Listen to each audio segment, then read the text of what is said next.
السلام علیکم ورحمۃ اللہ وبرکاتہ۔ دوستو، محرم الحرام کے تعلق سے ہم آپ کو بتا چکے ہیں کہ محرم الحرام کی کیا فضیلت ہے۔ آج دراصل آپ کو بتانا یہ ہے کہ آج 9 محرم الحرام اور کل 10 محرم الحرام۔ تو 10 محرم کے تعلق سے آپ کو کچھ خاص عمل بتانے ہیں، کچھ خاص باتیں بتانی ہیں اور 3 اہم کام بتانے ہیں۔ پورا مہینہ اللہ رب العزت کا ہے۔ پیارے آقا صلی اللہ علیہ وسلم نے ارشاد فرمایا شہر اللہ، کہ محرم الحرام کا مہینہ اللہ کا ہے۔ پھر محرم الحرام کے مہینے میں ایک تاریخ اور ایک دن ایسا ہے جس کو 10 محرم الحرام کہا جاتا ہے۔ یہ بڑی فضیلت کا حامل ہے، بڑی فضیلت والا دن ہے۔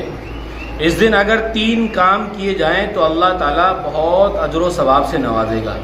وہ 3 کام ترتیب سے سن لیجئے۔ سب سے پہلا کام ہے توبہ و استغفار کرنا۔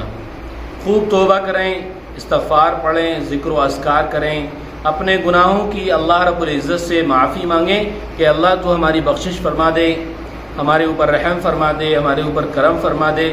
اپنے لیے دعا مانگیں، اہل و عیال کے لیے مانگیں، اعزاء اقربا کے لیے مانگیں، کیونکہ اللہ رب العزت نے بنی اسرائیل کی توبہ کو اسی دن قبول فرمایا تھا، اور لکھا ہے روایتوں میں کہ اللہ رب العزت باقی قوموں کی توبہ کو اسی دن قبول فرماتا ہے۔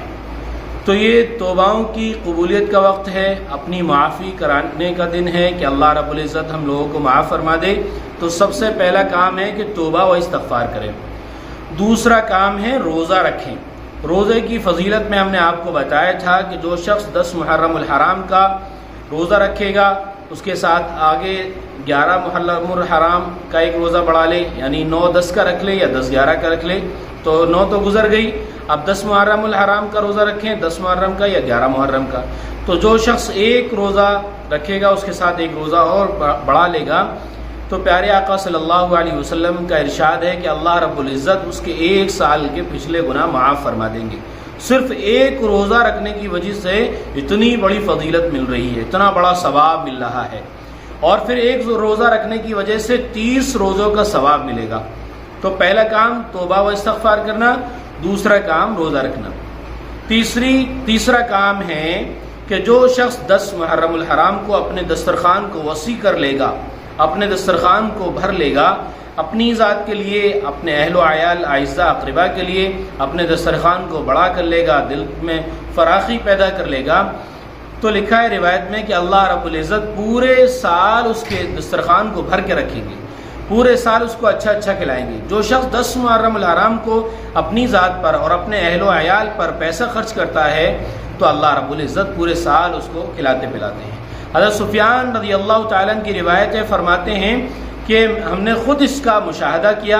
آپ صلی اللہ علیہ وسلم نے فرمایا، تو ہم نے خود اس کا مشاہدہ کیا کہ اللہ رب العزت نے کہ ہم نے 10 محرم الحرام کو اپنی ذات پر اور اپنے اہل و عیال پر خرچ کیا تو اللہ تعالیٰ نے پورے سال فراخی فرمائی، پورے سال خوب اچھا کھلایا پلایا۔ اس لیے دوستو یہ 3 کام بڑے اہم ہیں، ان 3 کاموں کو ضرور کریں۔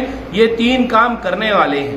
پہلا کام توبہ و استغفار، دوسرا روزہ رکھنا، اور چوتھا ہے اپنے اہل و عیال پر کھانا پینا، اچھا خرچ کرنا۔ یہ 3 کام کرنے والے ہیں، اور نہ کرنے والے کام یہ ہیں کہ ہم غفلت کی چیزوں میں اور گناہ کی چیزوں میں شریک نہ ہوں، واہی تباہی میں شریک نہ ہوں، جس سے ہماری نماز خطرے میں آئے اور ایمان خطرے میں آئے، شرک کے کاموں میں نہ لگیں، واہی تباہی کے کاموں میں نہ لگیں۔